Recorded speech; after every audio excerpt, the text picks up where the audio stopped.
Yannick, on est en Vendée, dans un coin particulier, mais que vous adorez.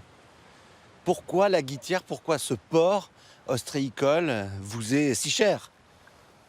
Ouais, parce que c'est vraiment un endroit qui ressemble à aucun autre. Je crois qu'il est, c'est un mini-estuaire avec cette pointe du Perret, cette forêt qui est debout d'ailleurs du massif armoricain.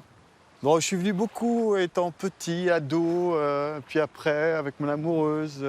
C'est un endroit pour moi qui concentre beaucoup de souvenirs. Et puis j'aime cette espèce de calme ici, cet endroit où... Est-ce qu'on peut dire aujourd'hui que le conte, tel que vous le pratiquez, est entré dans notre modernité? il ne peut pas la quitter, puisqu'il fait partie de l'essence vraiment première de ce qui fait notre humanité. Depuis le début des temps, l'homme, il est plein de ces forces de vie, de forces de mort qui sont à l'intérieur de nous et qui sont à la fois qui détruisent, qui construisent et qui sont d'une violence extrême.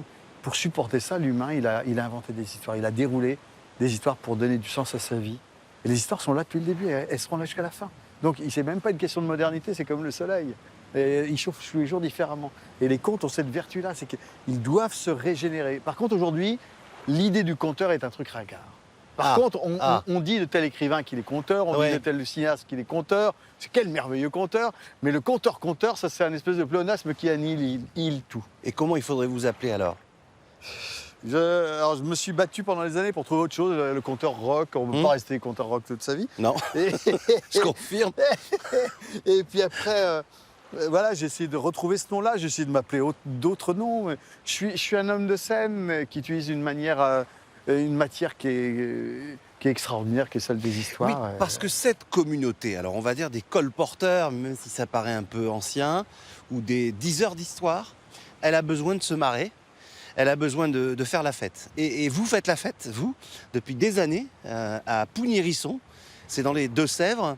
Et je me dis, mais pourquoi pas ici, à la Guittière, à Aubigny, c'est quand même chouette. Le nombril du monde, hein, je parle bien de votre festival. Le nombril du monde, et ce lieu qui emploie 6 personnes, on reçoit 4000 gamins à l'année. C'est un endroit assez extraordinaire, Pougny.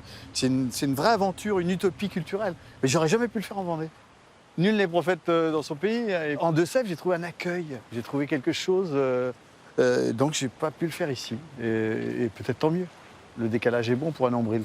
Qu'est-ce que vous auriez envie d'être ou de faire dans le futur, toujours lié à cette quête de raconter des histoires? Mais c'est toujours ce qui m'a mené depuis le début, c'est les clés d'émancipation.